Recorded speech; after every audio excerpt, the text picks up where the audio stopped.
हूं अनीता पांडे और आप देख रहे हैं पब्लिक की आवाज न्यूज।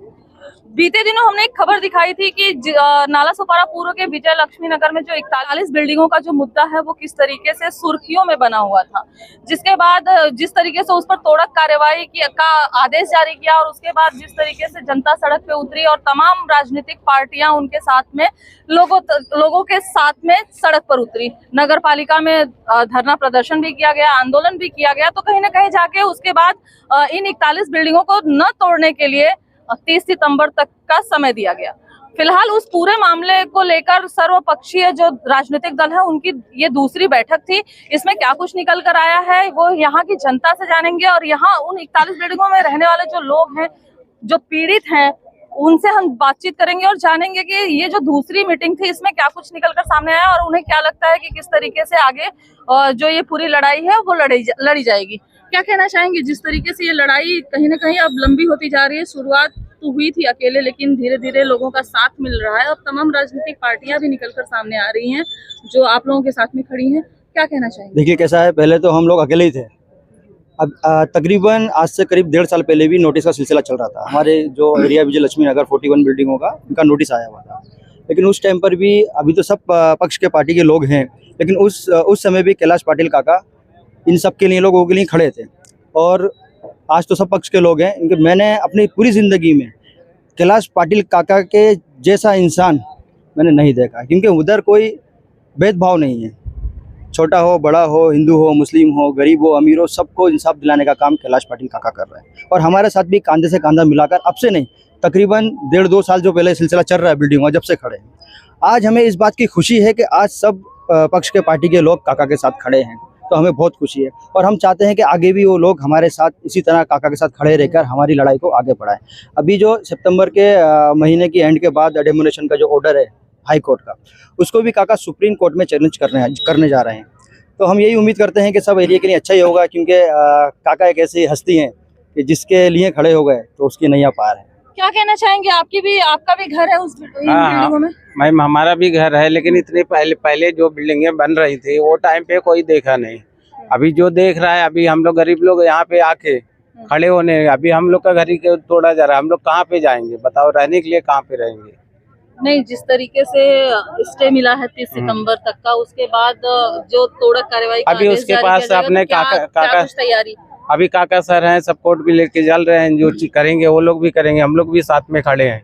हम लोग का हमारा हक मिलना चाहिए मैम। हमारा घर जो है वो प्रॉपर रहना चाहिए, हमको यहाँ पे मिलना चाहिए। क्या कहना चाहेंगे आप? हम लोग को भाई घर के बदले घर मिलना चाहिए। सब गरीब लोग हैं, कैसे कैसे करके यहाँ पे गुजारा कर रहे हैं। रास्ता इतना खराब है कि आने जाने के लिए बारिश में बहुत दिक्कत हो रहा है, फिर भी सब लोग मुसीबत में अपना पेट पाल कर बच्चे लोग को पढ़ा रहे हैं, आगे बढ़ रहे हैं। लेकिन बीएमसी ने नोटिस जारी किया है, इसके लिए सब लोग डर गए हैं। अभी काका के ऊपर भरोसा है, जो काका करेंगे हम लोग सब लोग उनके साथ खड़े हैं। फिर भी हम लोग जो है गुजर कर रहे हैं अपनी ज़िंदगी कैसे कैसे करके। उसके बावजूद तकलीफ देंगे कि मतलब नोटिस है, अभी हाई कोर्ट का नोटिस है, अभी उसके लड़ने कहाँ से लड़ेगा इंसान? कहाँ है पैसा किसके पास? अगर पैसा होता तो लोग यहाँ पे रहते थे। मुझे तो लगता नहीं कि अगर जो पैसे वाला इंसान है वो यहाँ रह सकेगा, लेकिन अभी हमारे पास पैसा नहीं है। और ऐसे भी लोग हैं जिनके घर में खाने को भी नहीं है, तो वो लोग सितंबर के बाद कहाँ जाते हैं? तो इसलिए काका ने बोला है कि आप लोग टेंशन मत लो, हम खड़े हैं, सब पार्टी वाले खड़े तुम्हारे साथ में। हम स्टे का काम करेंगे, सुप्रीम कोर्ट तक हम लोग जाएंगे। क्या कहना चाहोगे? आप भी यहीं पे रहते हो? हाँ, मैं यहीं पर रहता हूँ। मैं ये कहना चाहता हूँ, जिस समय मान लीजिए बिल्डिंग बन रहा था, उस समय कोई भी अधिकारी तो होएगा यहाँ पर जिसके अतिरिक्त में ये बना रहेगा। जब उस समय बन रहा था तो उसको रोकना चाहिए था कि मतलब बिल्डिंग ना बने। जब बन गया तो मेरा कहने का मतलब ये है कि उनके कहने पर ये बिल्डिंग बना होगा। अब वो तो यहाँ से हट गए, अब 15-20 साल का बात हुई तो हट गए। मेरा कहना जिसके अतिरिक्त में ये बना हुआ है उन्होंने पैसा लेकर तो बनवाया होगा। मेरा कहने का मतलब है कि जो बनवाया है उनका पहले घर गिरवा दिया जाए, उसके बाद यहाँ के लोग सब लोग छोड़ देंगे। मतलब उनका योगी जी का फॉर्मूला यहाँ पे चलना चाहिए। फार्मूला कहने का मतलब कि उनके अतिरिक्त में ये बना हुआ था, तो उस समय उनको जमीन का ये करना चाहिए था ना कि यहाँ पर नहीं है, यहाँ पर ना बने, तो लोग नहीं आए होते। अगर नहीं बना होता तो लोग को मालूम था ये बन रहा है, सब बिल्डिंगें बन रही तो कहाँ पर सोए थे? गरीब लोग बना रहे, इतनी बिल्डिंगें तैयार हो गई तो कहाँ थे? आज 20 साल पहले से कहाँ आज तोड़ने के लिए आ रहे? हम लोग गरीब लोग को भगा रहे, हम लोग कहाँ जाएंगे।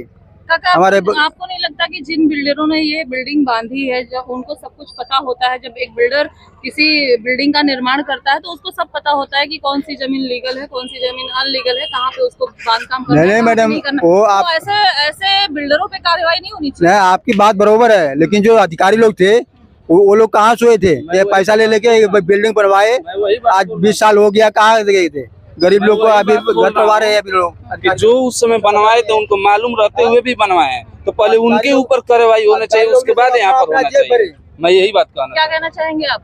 यही कहना चाहता हूँ, हम लोग के घर के बदले घर मिले। हम लोग गरीब आदमी है, 200-300 रुपया कमाने वाले हैं। घर बचाएं कि काम देखें, काम बचाएं तो घर जाए, ऐसा हालत हो गया है। हम लोग का यही कहना है, घर के बदले घर मिल जाए बहुत है। मान लीजिए अभी तो हाई कोर्ट से फिर सुप्रीम कोर्ट, अगर सुप्रीम कोर्ट से फैसला आप लोगों के पक्ष में आया तो हम भी चाहेंगे कि ये फैसला आप लोगों के ही हक में हो। लेकिन अगर मान लीजिए सुप्रीम कोर्ट से फैसला आप लोगों के पक्ष में नहीं आया तो क्या रणनीति? हम तो मरते दम तक लड़ेंगे, मरने के लिए, मरने के अलावा कोई बुलडोजर चले, कुछ भी चले, हम लोग लास्ट तक दरी सब रहेंगे, छोड़ेंगे नहीं घर, भले कुछ भी हो जाए। तो जैसा कि अभी आपने सुना, यहाँ पे जो रहने वाले लोग हैं वो काफी गरीब तबके के लोग हैं। वो लोग हैं जिनका गुजर बसर भी बड़ी मुश्किल से हो पाता है, जो डेली पाई जोड़ते हैं तो अपने परिवार का पेट भरते हैं। कहीं ना कहीं ये लोग जो यहाँ के भू माफिया हैं, उनकी जो जालसाजी हम कह सकते हैं, उनकी ठगी कह सकते हैं, उनकी ठगी का शिकार हुई है ये यहाँ की जनता, यहाँ के ये 41 बिल्डिंगों में रहने वाले लोग। तो कहीं ना कहीं जिस तरीके से यहाँ पर आगरी सेना ने 1.5 साल पहले, आपको बता दें कि 1.5 साल पहले ही इन बिल्डिंगों को तोड़ने की नोटिस जारी की गई थी। उसके बाद यहाँ पर तमाम राजनीतिक पार्टियां थी, हम जो बीजेपी और शिवसेना और सत्ता पक्ष कहें, यहाँ की जो सत्ता पक्ष है बहुजन विकास अघाड़ी, उनके जो जिस तरीके से पदाधिकारी और नेता अब सामने आ रहे हैं, तो उस वक्त वो लोग कहाँ थे।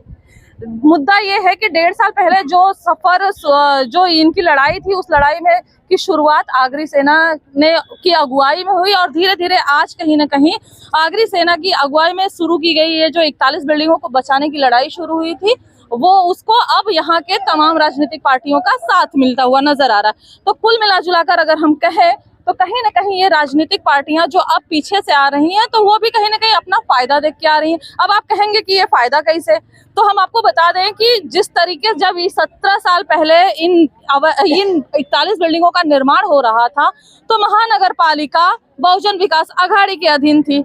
सत्ता में वहाँ इनके 3 विधायक थे, तो कुल मिला जुलाकर बसई विरार में सत्ता बहुजन विकास अघाड़ी की थी, नगर पालिका भी इनके हाथों में थी और इन्हीं का जो एक नगर सेवक है सीताराम गुप्ता, वो बिल्डर था यहाँ का। तो कुल मिला जुलाकर कहें तो महानगर पालिका के भ्रष्टाचार की बलि ये बिल्डिंगें चढ़ने वाली हैं। तो अब आप कहेंगे कि इसमें अन्य राजनीतिक पार्टियों का फायदा कैसे, तो वो ऐसे कि कुछ ही महीनों में अभी लोकसभा के चुनाव बीते हैं और आने वाले 2-3 महीनों में विधानसभा के चुनाव लगेंगे। ऐसे में जहां आगरी सेना का तो अपना, अगर हम फायदा कहें तो अभी तक तो ऐसा कुछ उसको अपना फायदा होता नजर नहीं आ रहा है, लेकिन जिस तरीके से अभी विधानसभा के चुनाव लगेंगे उसमें कहीं ना कहीं जब 41 ये बिल्डिंगें टूटेंगी तो इसका सीधा असर तमाम राजनीतिक पार्टियों के वोट बैंक पे पड़ेगा। इनमें अगर हम कहें तो बीजेपी की अगर हम बात करें तो बीजेपी और शिवसेना, शिंदे गुट हो या उद्धव गुट हो, उनके लिए ये वोट बैंक बन सकता है। जो 41 बिल्डिंगों में के रहवासी हैं वो उनके लिए वोट बैंक बढ़ाने का काम कर सकते हैं। और इससे सबसे ज्यादा अगर नुकसान किसी को होगा तो यहाँ की सत्ता पक्ष बहुजन विकास अघाड़ी को, क्योंकि अगर ये इन बिल्डिंगों पर बुलडोजर चला तो कहीं ना कहीं बहुजन विकास अघाड़ी का वोट बैंक धराशायी होगा। तो कुल मिलाजुलाकर अगर हम कहें तो आगरी सेना की अगुवाई में शुरू की गई ये लड़ाई अब लोगों के लिए वर्चस्व की लड़ाई बन गई है, लोगों के लिए नहीं, यहाँ की राजनीतिक पार्टियों के लिए। अगर साथ आते हैं तो उनका फायदा है, अगर नहीं आते हैं तो उनका नुकसान। तो अपने फायदे और नुकसान को देखकर ही अगर हम कहें, अगर फायदा और नुकसान देखकर भी ये राजनीतिक पार्टियां लोगों के समर्थन में उतरी हैं तो कहीं ना कहीं वो अच्छी बात है, वो अपना फायदा और उनका नुकसान वो समझे, लेकिन इस राजनीतिक पार्टियों के फायदे और नुकसान के बीच में जनता का भला जरूर हो सकता है। तो कुल मिला जुलाकर हमको ये देखना होगा कि आने वाले समय में इलेक्शन बीतने के बाद क्या ये बिल्डिंगें ऐसे ही बची रहती हैं या इन्हें गिराकर जमींदोज कर दिया जाएगा, ये तो देखने वाली बात होगी। फिलहाल इस पूरे मामले में क्या कुछ निकलकर सामने आएगा वो हम आप तक जरूर पहुंचाएंगे। अभी के लिए इतना, फिर होगी मुलाकात, तब तक के लिए नमस्कार।